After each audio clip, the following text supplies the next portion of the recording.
Digi-Daddies and Digi-Baddies out there. It's your boy Justin, back at it. So before we go into our Week 6 premiere match, just a heads up, this is going to be commentated by JP. He's a guest on the channel here. He did win in Week 3, I think, with Belfamon. I'm trying to get every week the winner to come and commentate, whether with me or with someone else. I think that's kind of cool. However, we were having some difficulties because we're going through Hurricane Barrel. Not ideal. So I got this sent off to him. So he's by himself. We're all kind of locked up, and some of us have power, some of us don't have power, some of us have internet, and others don't. It's kind of a mess right now, but yeah. So just enjoy this guest commentary from JP. Really great player, brilliant dude. Just a reminder, if you want to join our Discord, the link is in the description down below. And yeah, well, we'd love to have you if you want to join the next season of the league. It is Houston based, but I mean, we're willing to have really anyone. So hit us up. Hello viewers, this is week 6 of Team Meta Numemon Season 4 League. On the right side we have Yaku on Black Numemon, and on the left side we have our resident AV guy, Justin Chavez, on Purple Numemon. Who will win this almost mirror match? You're gonna find out. But we see some pretty classic start on Justin's side after a somewhat anemic start on Yaku's side, only having a Satsuki Tamer, but Justin was able to set up both a BT16 Ukomon and a big Monzi mod to start pressuring security.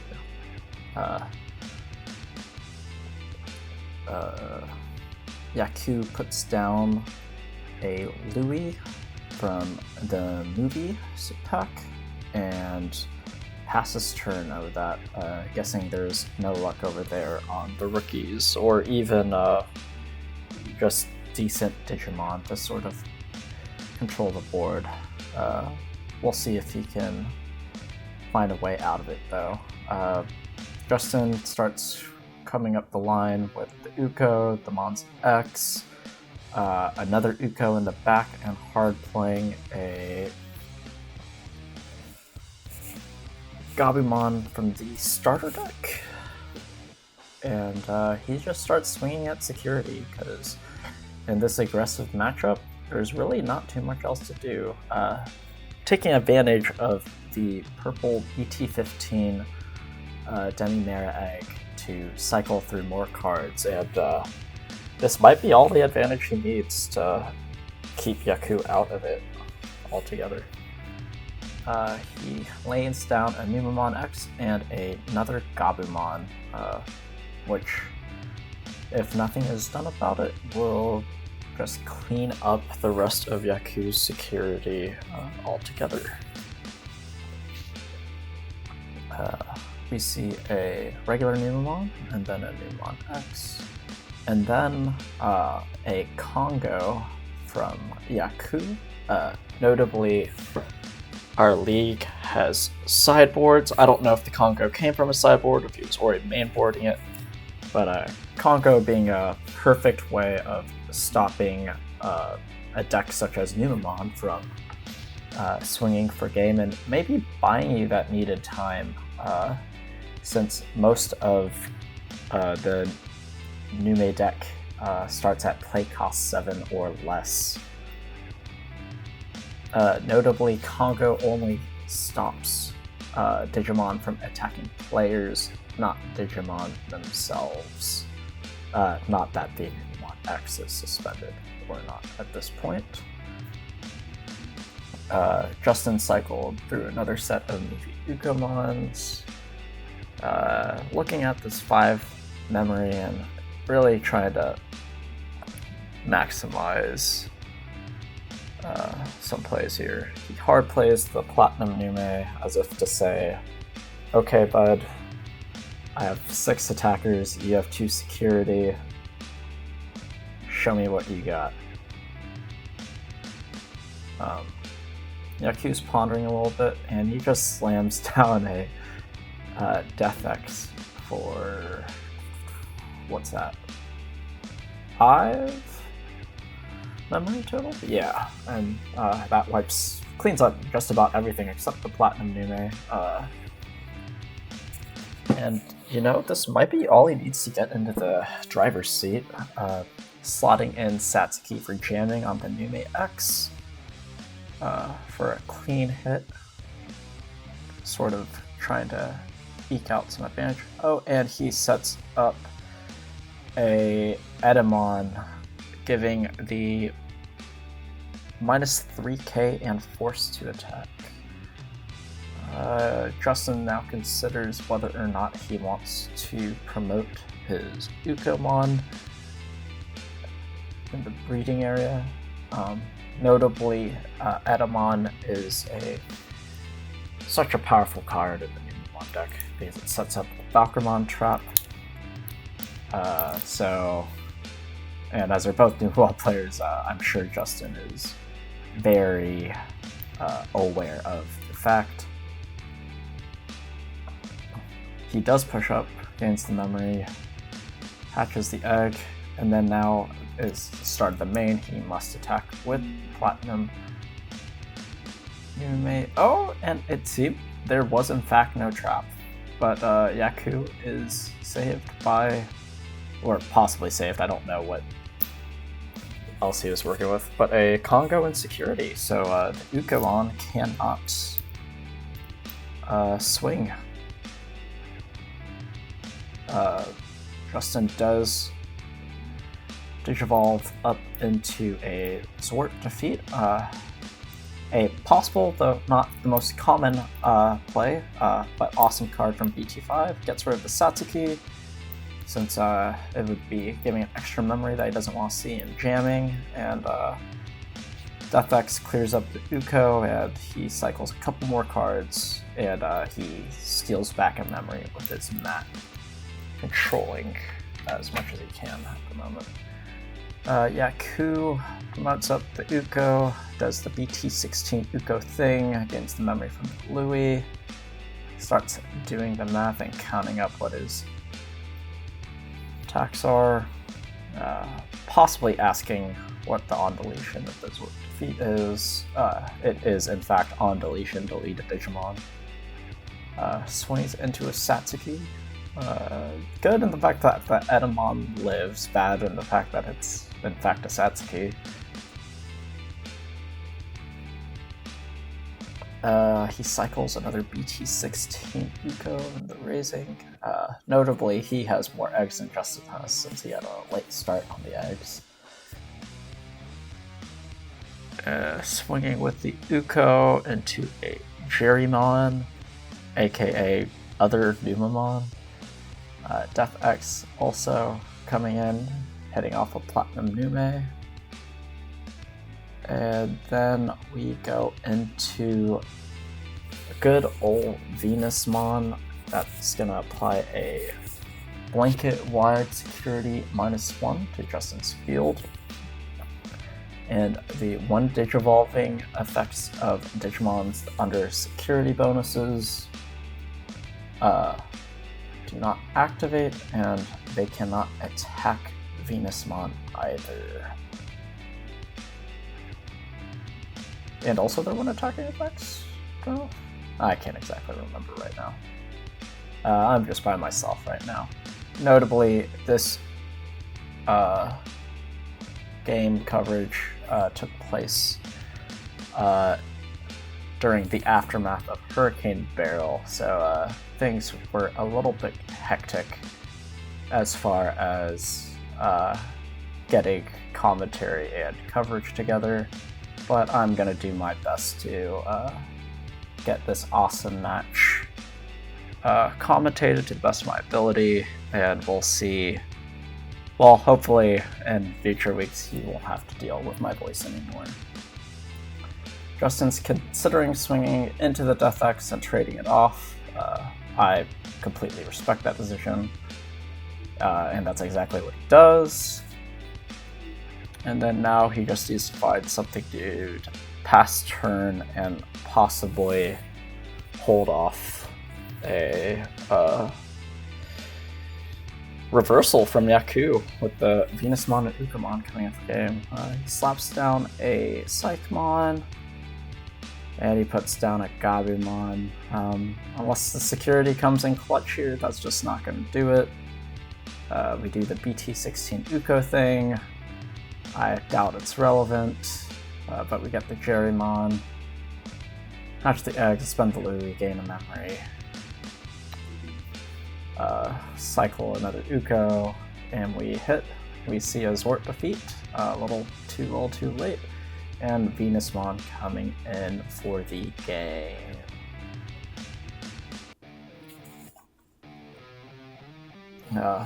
Really good play on Yaku. I am surprised he didn't scoop, because I totally would scoop in that situation. But now Justin starts, and he's got pass on the classic one memory choke BT16 Uko. This time Yaku does have a rookie though, and he goes with the movie Uko plus a Numemon. Justin does the Uko thing, grabs a Monzimon, hatches an egg, and then has a Psychmon in the back. Really great for dealing with Death X's, that guy that completely was the start of Yaku's reversal last game. Trades in the Nume for the value it has, including its awesome deletion effect with the Platinum Nume. And hard plays a Monzimon to stick a dude under and wipe out the Numemon on the board.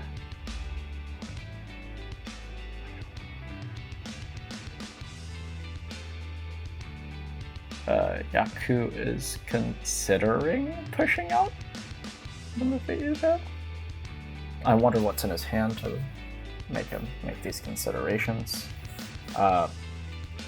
Notably, both of these players are very proficient in their respective Numemon builds. I am personally biased towards the purple Numemon build just because I think you see extra few cards. But the black Numemon build gives you a little bit more consistency in playing tech options like Congo. And also doesn't require you to trade in your Ukos immediately. You can get in your value by going up your line and digivolving your Numes and such. He did eventually push up the Uko. He slams down the Nume X. It is a X antibody protoform. A disgusting card that is the gift that keeps on giving. And Yaku memory chokes with a good old Congo. Notably, Monzimon X is a 8-cost Digimon and can attack players.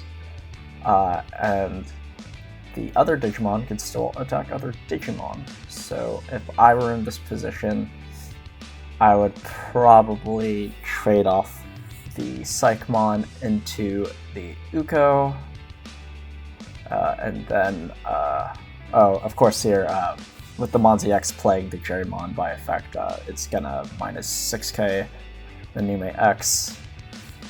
And so doing this, Justin really effectively clears the board here, and he also still gets one swing in with the Monzi X and 2 checks because he has the Monzimon and Inheritables, and then he passes a quick 2 memory over on a Numemon. And at this point, Yaku decides to scoop, having 3 Monzi X's, a Louie, and I believe that was a Ruin mode. Awesome cards in the mirror, but you need a little something usually to get back going. Off to game 3, Yaku elects to go first, as you want to do in these aggressive matchups. We see the Chikurimon, which is, Psychmon, but not as cool, I guess. He puts out the Numemon, slots in the Satsuki from hand, and then pushes it out for free because we like value in this town. Justin starts off with a starter deck Gabu. Still has 3 memory to play with. He goes into the Jerry, wants to cycle through a few more cards, possibly. He actually does not cycle through cards with the Jerrymon. He goes into Nume X because Jerry's middle name is Numemon. And then he hard plays the Satsuki. Yaku promotes up, gains the memory from the Satsuki, goes up the line into his Nume X, slots in a Satsuki for jamming. I believe he may have missed a draw from his Sunomon egg. I could be wrong. Plays a Jerry to draw a few more cards, and then he goes into a Monzi to nicely clean off the Nume X. And ejects the Satsuki because it is no longer necessary. Justin on deletion, returning the Nume X with its own effect since it has a Numemon under itself. Promotes the Gabumon, gains some extra memory from the Satsuki and the Gabu. Just immediately goes for our friend Monzimon.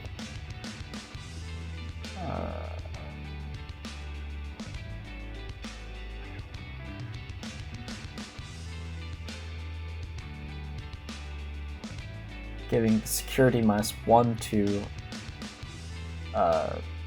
the other Monzimon, and also -2k, and then Digivolves right into Valkyrie, which with the -5k plus -2k kills not only the Monzimon but the rest of Yaku's board.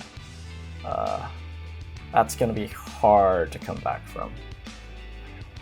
Seems to be there's a memory discrepancy somewhere. They're going to count it out. I do believe it should be 4 memory on Yaku's side, though, after the Satsuki game, that is.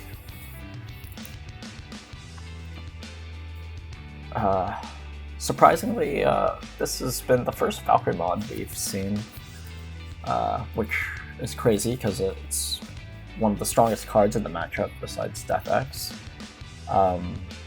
And I really expected it to see it game 1 when Yaku played the Edamon, but sometimes you don't have the cards.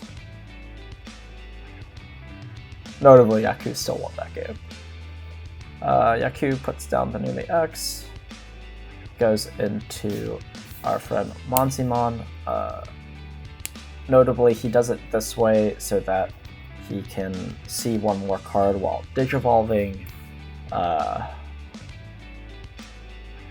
Oh, actually, never mind. This is the one that goes security -1. So this is actually a really effective way of stopping attacks from Justin's side. We see a Jerrymon. We cycle a few cards? Question mark? You know, I'm beginning to think I'm not recognizing which Jerrymon is which. And by that, I mean which Numemon is which, because I'm beginning to realize there's more than one Jerrymon. Justin contemplating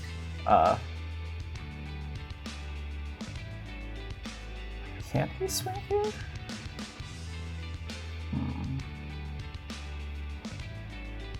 Do I not know how Monzimon moves?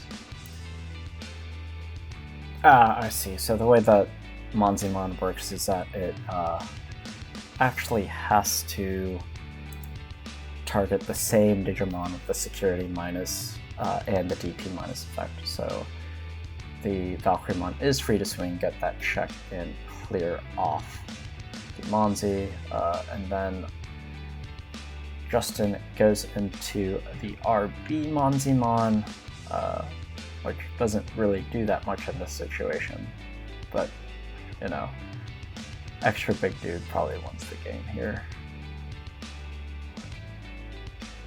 It's a lone Jerrymon versus the world, a big teddy bear and Valkyrie world. Yaku's looking through his hand. Not having a rookie, though, screams to me that this is not a great situation. We go into an Edamon. It's a 4-cost Digivolve, that's brutal. But a Edamon to set up the trap, possibly. He finds a Uko here, which is nice, and then he ends on a Venusmon. This time, that will surely take care of the Valkyrmon attacking this time.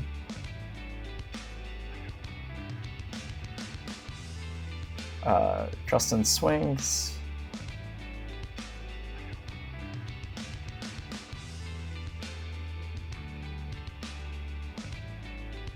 But he gets the Edamon's Inheritable to trigger, which trashes 3 cards from Yaku's deck.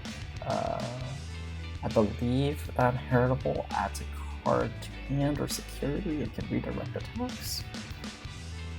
Obviously, he wouldn't choose to redirect the attack towards Venus, though. There's no reason to do that. Justin's considering what he's got left, which is more Digimon, more Tamer, well, same Tamer. Holding a card, goes into a Onzi X, notably because it's still under the security blanket effect of Venusmon. He does not get that valuable when Digivolving effect, which might just have cleared it off the board at that point. And then he hard plays another Monzimon, which should give security -1 and a nominal -2k. And another -8 from the Monzi X because a Digimon was in fact played at this point, even though it wasn't played by its effect.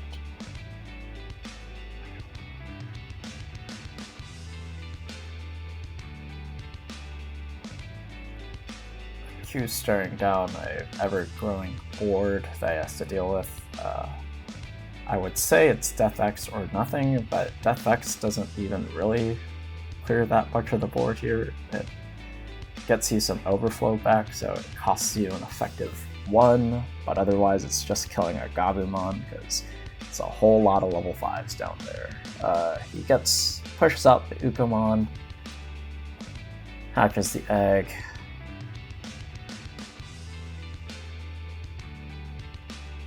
counting cards, cycles through another Ukomon. I mean, it's about as good as that can get. Ooh, a swing. Yeah, Justin has a second Valkyrmon, which will clear off the Venusmon, the Ukomon, and Yaku decides at this point this game 3 is impossible because, well, I agree, it's Death X or nothing. I guess 2 Death X's might have done the job. There would have only been a Monzimon at the end of that, I guess, but yeah. That was the purple and black, or purple versus black, Numemon mirror match. Maria He, Maria Ha. Again, I'm JP, I was your host for this week.